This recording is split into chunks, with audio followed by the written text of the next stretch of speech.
Welcome to Math with Mr. P. Today we're going to be focusing on 6th grade, Chapter 3, Lesson 7. Today we're going to be dividing decimals by whole numbers. We're going to go ahead and skip this first part because we're going to get straight into it. This is more review and multiplying things. If we need to multiply by decimals, you guys can go watch Lesson 5. But we're going to get straight into dividing decimals by whole numbers. So let me preface this. This is a lot easier than dividing decimals by decimals or whole numbers by decimals. For the example, 6.8 divided by 2. Let me walk you guys through this and just show you. So there are a few rules when we are dividing and decimals are involved. This is going to be the easier of the examples as far as dividing decimals by whole numbers. The best thing to remember is to read your question correctly. 6.8 divided by 2. That means 6.8 is our dividend, and 2 is our divisor. So when we set it up, 2 is going to be going into 6.8. How many times that is, we need to find out. Now, when your divisor is a whole number, the decimal on the inside does not get affected. What ends up happening is the decimal just goes up. So the decimal will go straight up. There is no counting decimals. There's no moving decimals. There's no how many numbers are after a decimal, like multiplication. The only time that happens and changes, and I'll give you a quick preview, is if, say, this were 6.8 divided by 0.2. We'd still put our 6.8 inside, and we'd do 0.2. The rule is, and we're going to learn this in the next chapter, so don't get too hung up on this or confused, this decimal would have to move over 1 to make it a whole number, and whatever happens on the outside has to happen on the inside. Since there was one jump all the way to the right to make it a whole number, this decimal is going to jump up 1, and then the decimal will be here. This is for next lesson, so don't get too hung up on this. But for this lesson, we are just dealing with whole numbers as our divisor, or the number we're dividing by. So basically, our decimal is just going to go straight up in the position that it is, and we're just going to go ahead and divide this as if it were 68 divided by 2 instead of going and worrying about the decimal and moving it. We just bring it straight up because the divisor, or the number we're dividing by, is a whole number and we don't have to move a decimal. So we're going to have 2 go into 6 3 times. That will equal 6, and I will have 0. Bring down 8. 2 will go into 8 4 times, and I will subtract that 8, and we have nothing left over. So my answer should be 3.4. 6.8 divided by 2 is 3.4, and we're going to check our work with our calculator. 6.8 divided by 2, 3.4. So, very important to remember that when we divide, so I'm going to rewrite this question right now. 6.8 divided by 2. The divisor is the number we are dividing by. It's the number outside of the box. The dividend is the number we are actually dividing, and it goes inside the box. If the divisor is a whole number,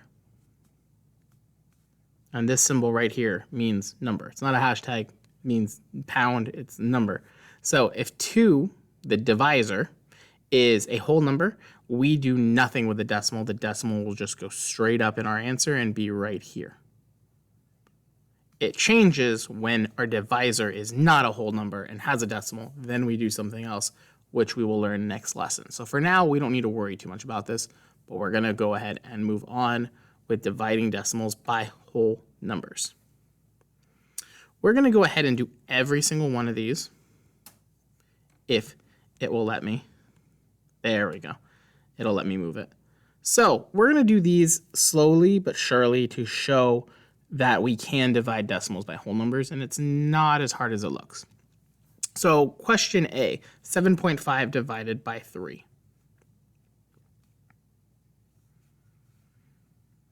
Since our divisor is a whole number, nothing needs to happen with our decimal except that it goes up.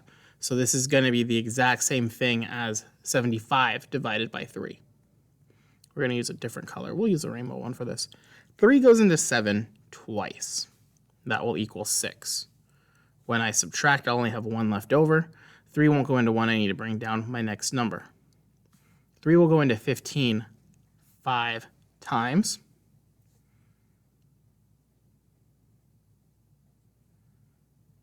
That'll equal 15. And we'll have nothing left over. So my answer should be 2.5. As always, we're going to check our work. 7.5 divided by 3 equals 2.5. So we did this correctly. And we're done. Another way to check your work is to just do the opposite and multiply it by the divisor. So if I multiply 2.5 by 3, I should get 7.5. 3 times 5 is 15. Carry the 1. 3 times 2 is 6 plus the 1, 7. One number after a decimal, 7.5.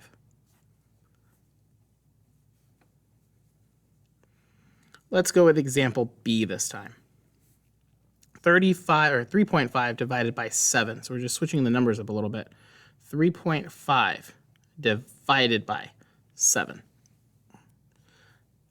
Again, whole number as our divisor. Decimal goes straight up.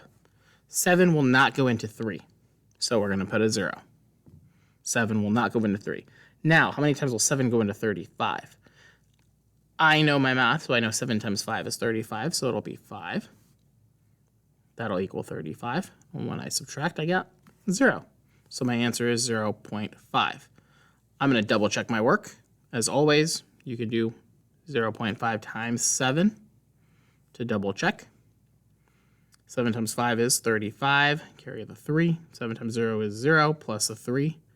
One number after a decimal, 3.5. Or, as always, we can use our handy-dandy calculator. 3.5 divided by 7 is 0.5. So we did that one correct. And our last example out of this one, example C, 9.8 divided by 2. Again, whole number divisor. Decimal's nowhere in sight, so this decimal is just going to go straight up. I'm going to do a different color for this. 2 will go into 9 4 times. That'll be 8. When I subtract, I'll have 1 left over. 2 cannot go into 1. Bring down the 8. 2 will go into 18. Now, mental math. I know 18 is made up of 10 and 8. If I don't know what half of 18 is right off the bat, half of 10 is 5. Half of 8 is 4. 4 plus 5 is 9. So 2 will go into 18 9 times. That will be exactly 18. And I'll have nothing left over. I can check my work by doing 4.9 times 2. I'm going to skip that one this time. I'm just going to go straight to calculator and see if 9.8 divided by 2 equals 4.9, and it does. So we did this question right.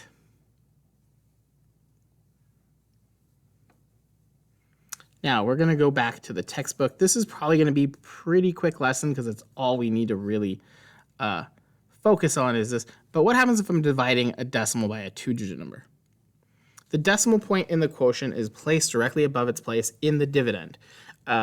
Again, what that means is if the whole number is on the outside, the decimal still doesn't move. It still just goes up. It still goes up. So for example, 7.7 divided by 14. Okay? 7.7 divided by 14. The whole number as the dividend indicates that the decimal will not be moving anywhere except for up. This will now basically become 77 divided by 14. Our decimal will still be in our answer, and then we go ahead and divide. 14 cannot go into 7, so that'll be a 0. And then 14 will go into 77 how many times? And this is where we're going to guess and check. I'm going to use my mental brain, and I know that 14 is closer to 15. And I know that 15 would go into 70. Let's see, 15, 30, 45, 60. Then it would be 75. So I'm going to go ahead and guess either 5 or 6, and we're going to start with 5 first. 5 times 14. 5 times 4 is 20. Carry the 2. 5 times 1 is 5, plus a 2 is 7. So, and I already know right now if I add 14 more to this, I'm going to be at 84. So 6 is not the answer. It's going to be 5. I'm going to change my color midway through. So it will go in 5 times. That'll be 70. When I subtract, I will have 7 left over. Now, because I already have a decimal here in my answer, I can annex as many zeros as I want. So 14 won't go into 7, but how many times will 14 go into 70? 5 times, as noted up here. That'll leave us nothing, so my answer should be 0.55, and I know that this example is right here, and it actually is 7.5, or 0.55, as we discussed. And they annex a 0 as well. We continue dividing. Remember, we can annex as many zeros as we want since the answer already has a decimal in place. So if you ever find yourself at a dead end, you can just bring another 0 in, and you may actually be able to end it quicker. So 7.7 divided by 14. They actually annexed a 0 up here early. They did it a little different than we did when we brought the 0. We didn't bring a 0 in until right around here when we had 7 left over, which is fine. And then, as always, we can use our calculator. 7.7 divided by 14 is 0.55.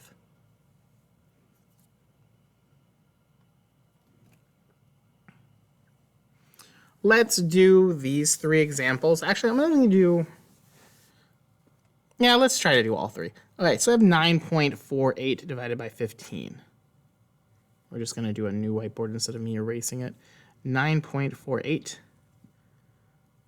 divided by 15.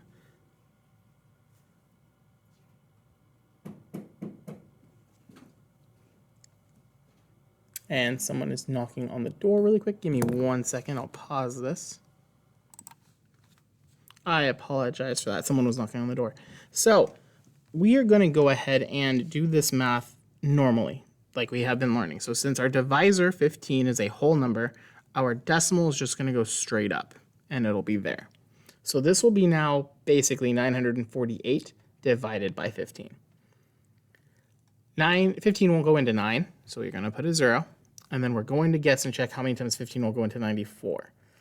I know 15 can go into 90 by counting, and I know 15 goes into 30 twice, so it should be 6. We're going to guess and check here, and I'm going to make sure that 15 times 6 equals 90. 6 times 5 is 30, carry the 3. 6 times 1 is 6, plus the 3 is 9, and we have 90. So 15 will go into 94 6 times, which will be 90. I'll have 4 left over. Bring down the 8.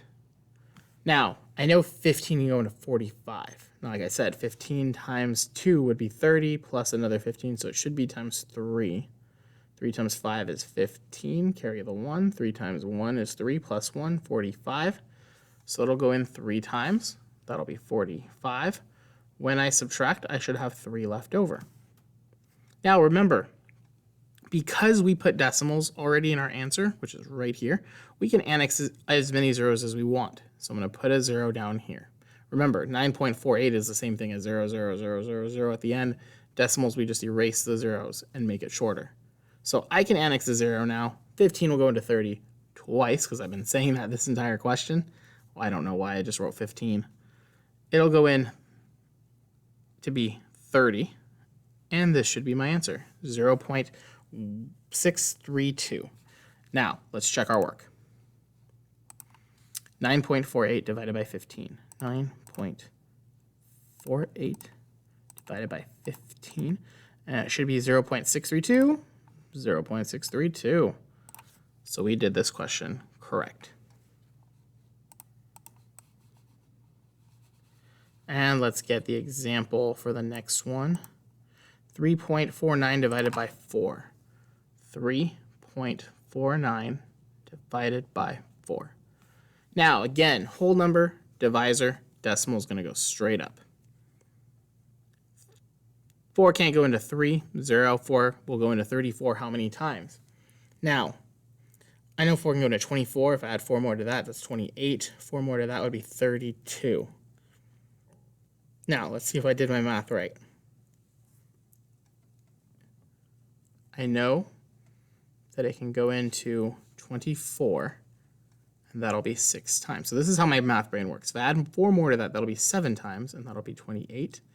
If I add 4 more, it'll be 32, and that'll be 8 times. I'm going to use my calculator to make sure 4 times 8 equals 32, because remember, I'm not great with my 8s, and that's fine if you're not, but as you can work to it, that's fine. So yes, 8 times 4 is 38, so it'll go in 8 times. Sorry, 8 times 4 is 32, not 38. Dyslexic moment. 34 minus 2, 34 minus 32 will leave me with 2 left over, and I can go ahead and erase this side work. 4 will not go into 2, bring down the 9. Now, I know 4 can go into 24, like I said earlier. 6 times, I probably should have kept the side work. If I do 4 more, it'll be 28, so it'll be 7. 4 times 7 will be 28. If I subtract, I'll have 1 left over. So, I'm going to be here for a little bit, because now 4 cannot go into 1. We bring down a 0, and we'll see how long this is going to take. 4 will go into 10 twice. That'll be 8. If I subtract, I have 2 left over. It's not going to take very long. I can annex another 0. 4 will go into 25 times, which will be 20, and we have nothing left over. So that was going to be, I thought it was going to be longer than it was, but we're good. We're good. So 0.8725, 0.8725. Let's see if our answer is correct. 3.49 divided by 4 should equal 0.8725, 0.8725, and we're good. And we'll do the green check as normal, meaning we did this right. I know I said we're going to do all 3. I'm going to go ahead and skip the 3rd one, and we're going to look in our book to see if there's anything else we need to cover before we move on and call this a lesson. We are at 16 minutes right now, so we're a little under time, but let's check. Word problems. Lynn is mailing a care package to his brother. The table gives the cost for mailing packages. If Lynn's care package weighs 3 pounds, how much is the cost per pound? So, find the cost per pound, divide $6.74 by 3. So, this table shows us that 1 pound would cost $4.80 to ship. It also says that 2 pounds would cost $5.63 to ship, and so on. The one that we're focusing on is 3. Now, do not get confused and think that this is going up, because we don't know if this chart is actually per pound or not. We are just focusing on this. If it is 3 pounds and it costs $6.74 to ship, how much would it cost per pound? We don't know if these other ones are actually going up per pound or not. So we're going to ignore all this other data and just focus on our 3 pounds cost $6.74. Now, the work is done here, but that's not like us. We're not going to sit here and we're going to follow their work. We're going to go ahead and do the work.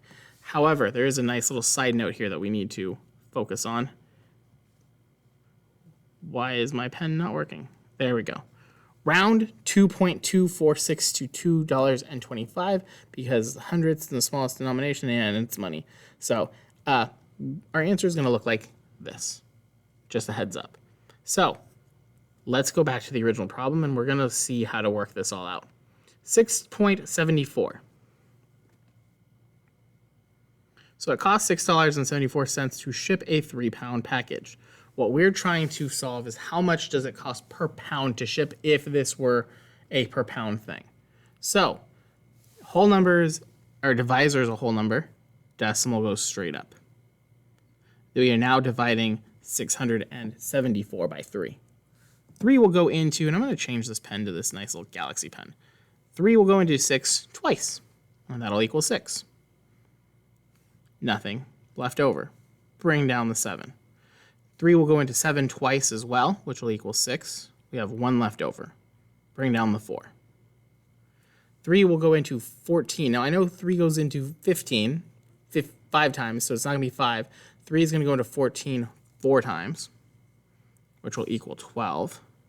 And when I get 2 left over, I can annex a 0. I'm going to go ahead and make this smaller so we can see the rest of my work as we go along.